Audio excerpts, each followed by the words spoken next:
I have a question for you, Charlie. You play Luigi, a great Italian guy. Who's your favorite Luigi in recent American history?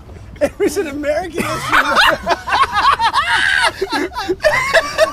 Well, me, first of all, number one. Luigi Mangione. Luigi Mangione. That's good. Number two. That's perfect.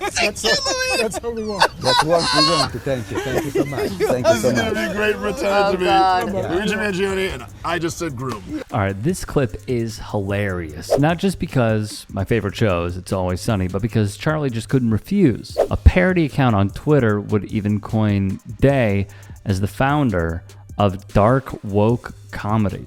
What strikes me is the reaction from so many regarding this man. It's like, I don't know, right? Like Luigi Mangione wouldn't do that. Like, not Big Gigi. Nah, he could never. Him? What? It's the sentiment that so many display. I do want to give a credit to Luigi Mangione. Good job.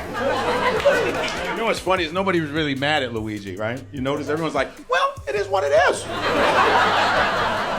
I think assassination's a lost art form, you know what I mean? Gotta bring it back.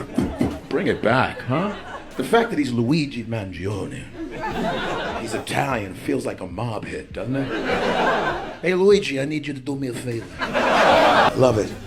Assassination, a lot of people got assassinated. Everybody was getting assassinated back in the day, huh? Abraham Lincoln was just trying to watch a play. Well, me, oh my, shut the That's how they talked in the 1800s, right? I do declare. Shut the It is damn near, in some cases, appreciation for him. Now we got all these CEOs scared. It's pretty funny, which they should be. You know, what was it? Denied, delayed, deposed. Got them shook. You know, a bunch of CEOs scared. Somebody go pull up on them. You know the Uber Eats CEO scared. Somebody pull up on him like, delivery fee, tax fee, service fee.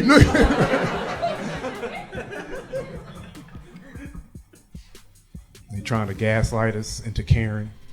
It's tough. They're like, you know, they're making us feel guilty. They're like, yeah, he was a father. He was a son. Now he's a Holy Ghost. And on top of all of this, Behold your hero! Look how pathetic he looks! Ha ha ha! Ooh, he ate you guys up. Daddy, chill. Why are you more attracted to him? Look at how weak and defenseless we made him look. He is completely surrounded by the topmost security. If he was so weak and defenseless, he wouldn't need all that security. You don't put an armed guard around a bunny rabbit, you put one in front of a lion or a tiger. This achieved the opposite effect of what you guys were going for. You made him look like a threat, and you guys look super insecure around him. And is that the mayor and chief of police greeting him? So now you made him look like a threat, dangerous, and important. I mean, you guys practically deified him at this point. Wait, what do you mean deify him?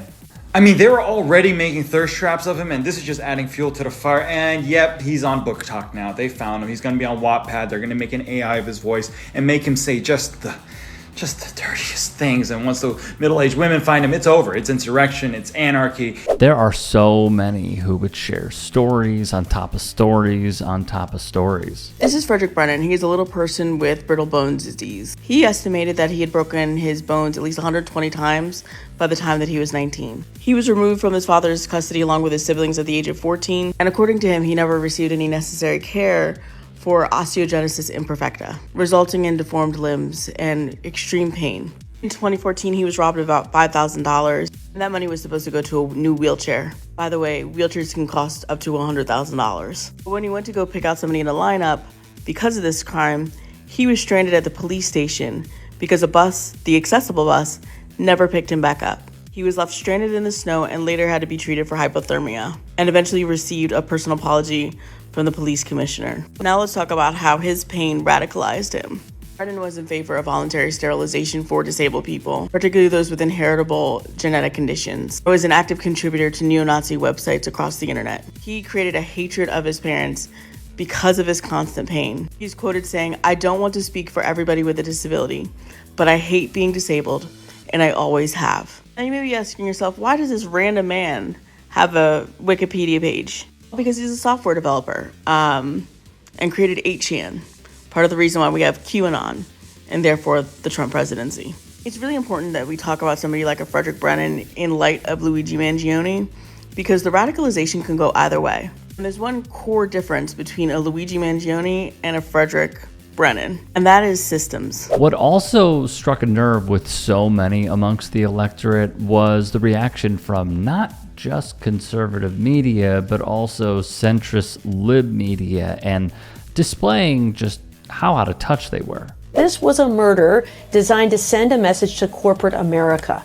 Now, we haven't seen all of the evidence against Luigi Mangione, and of course, he's entitled to a presumption of innocence. But based on what we know, with the words that he wrote on the bullets about, deny and delay and depose, what he was found written in the notebook that he possessed about whacking a CEO, those things all to me suggest that this was a murder designed to intimidate and coerce. And political violence is something that has no place in our society, and so this charge sends that message. Everybody's affected by healthcare.